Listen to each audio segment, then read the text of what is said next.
नाम जप और मंत्र में क्या अंतर है।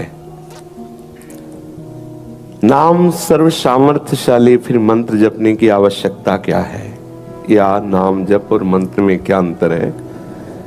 इसको वो ध्यान से सुने तो मंत्र में रुचि होने लगेगी। नाम जपने से निश्चित परम मंगल है, कल्याण है, बिल्कुल कोई संशय नहीं है। नाम आपको कल्याण पद में स्थित कर देगा, चाहे जिस भाव से आप नाम जप करें, चाहे जैसे भी, चाहे प्रभु के किसी भी नाम को आप जप करें। हमारे प्रभु का एक नाम है अनंत। अनंत माने जिसका ना कोई आदि है ना कोई अंत है। तो उनके नाम भी अनंत हैं, उनके रूप भी अनंत है, उनकी लीला भी अनंत है। हरि अनंत, हरि कथा अनंता।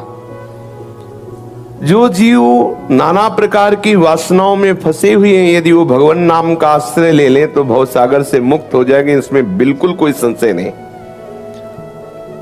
विवश होके भी नाम जप करे तो संसार समुद्र से पार हो जाएगा। कोई मंत्र की आवश्यकता नहीं संसार से मुक्त होने के लिए। अब ध्यान देने योग्य बात है, हमारे यहां भाव देह से अपने आराध्य देव की सेवा में पहुंचने का सिद्धांत स्थापित किया गया है। जैसे आप कृष्ण कृष्ण बोले तो आप संसार समुद्र से तर जाएंगे, इसमें कोई संशय नहीं। लेकिन आप प्रभु के सखा बन जाएंगे, आप गोपी बन जाएंगे, बिल्कुल संशय है। सखा बनने के लिए या गोपी बनने के लिए या सहचरी बनने के लिए आचार्य जो प्रकट होकर मंत्र दे रहे हैं, वो मंत्र आपको सखा बनाएगा। कल्याण होने में कोई संशय नहीं है।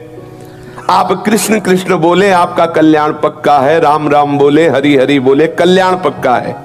आपकी कामनाओं की भी पूर्ति हो जाएगी। लेकिन आप सखा स्वरूप होके श्री कृष्ण की सखा भाव लीला में प्रवेश पावे, आप वात्सल्य भाव से युक्त होकर अखिल लोक ब्रह्मांडों के स्वामी को अपना बेटा मान के दुलार करें, आप अखिल लोक चूड़ामणि आनंद समुद्र श्री लाल बिहारी को अपना पति मान करके कांता भाव से, अपने को प्रिया भाव से आप वहां समर्पित कर सके, आप अपने को सहचरी मानकर युगल सेवा में आठों पैर रह सके, असंभव। इसके लिए आचार्य प्रकट होकर जो मंत्र दिए हैं, उसी मंत्र से उस वस्तु की प्राप्ति होगी। इसीलिए नाम के साथ मंत्र दिया जाता है। नाम जपने का परिणाम माना जाता है मंत्र। जैसे सेवक जी महाराज हरिवंश नाम को पूर्ण वर्णन किया है। हरिवंश हरिवंश बोले, आचार्य चरण प्रकट हुए और निज मंत्र दिया। निज मंत्र के प्रभाव से वो निकुंज में प्रवेश हुए और अद्भुत लीलाओं का दर्शन किया, उसी का वर्णन किया।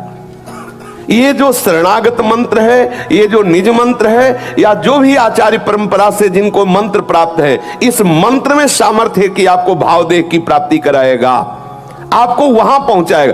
कृष्ण कृष्ण बोल रहे हो तो आप संसार से मुक्त हो जाओगे, पक्का, इसमें कोई संशय नहीं। लेकिन आप सखा बन जाओगे, आप सखी बन जाओगे, आप गोपी बन जाओगे, आप यशोदा भाव को प्राप्त हो जाओगे, संशय है।